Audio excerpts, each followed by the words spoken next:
Hello. Normally, I'm pretty clear about what I want to talk about. Today, I really don't know what to talk about, actually. I do know a little bit about what I want to talk about. I was having my breakfast a couple of days back, and I saw this bee floating in my pool.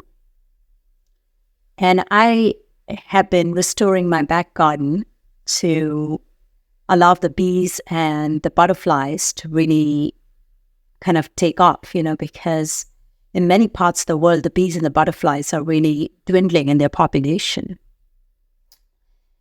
And I put in a lot of work to creating a butterfly and bee habitat in the back garden. So it kind of hit me a little hard when I saw this bee dead in my pool. And because I really want them to thrive and survive and be well. And I tried to pull it out to see if it was okay, but it was already gone. I did pull it out and I put it down on the floor. And it's very interesting what happened. As I was just looking at this bee, I caught in the corner of my eye a movement in the water again. And as I turned around and looked at it, I realized it was another bee. And this time, though, this bee was alive. And it really hit me how the universe is almost perfectly balanced in every scenario. So I immediately got my little skimming tool out, and I pulled out the bee. And it was very interesting what happened. The bee was at first just sitting in the net, just kind of confused, dazed, hobbling around a little bit in the net. So I went out to the net and I opened up the net a little bit more and, exposed it a little bit more so it could climb out and take its time to walk away when it wanted to. And it didn't leave. It just kept wandering around, and I kept trying to just let it get out of the net, the netting, right? And it didn't leave.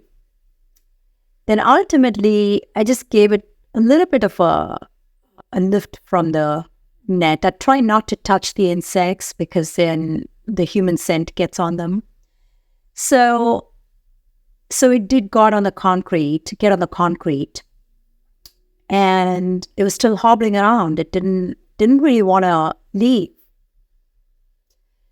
And I just sat there and allowed it to be. Just allowed it to hang out with me and my dog, my little sweet dog. And it kept hobbling for, I think I want to say about 5 minutes. And then suddenly something magical happened. There was another bee that came in and started flying all over this injured or dazed bee, we may want to call it. And it kept flying around that area as if to say, come on, buddy, lift yourself up, let's go. I was very touching. Because there's this soft language to just being, literally, right? Being.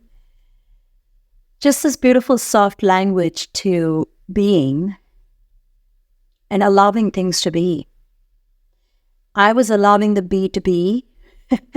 This other bee was trying to lift up its spirit and asking it to lift up. And then it was so beautiful because the bee ultimately decided that it wanted to take off. And it was like this whoosh. It just bounced up and started flying. And just before he left, he just did a quick hover around me. And then he left. And it was just a deeply touching story. Because I realized that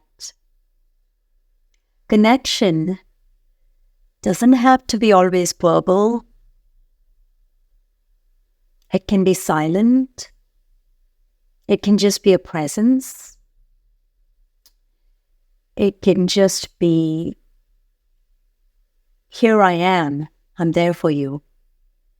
And very little can be said sometimes. And there is power, in fact, great power in just being and being present. So I guess that's really my message for today. Have a good day.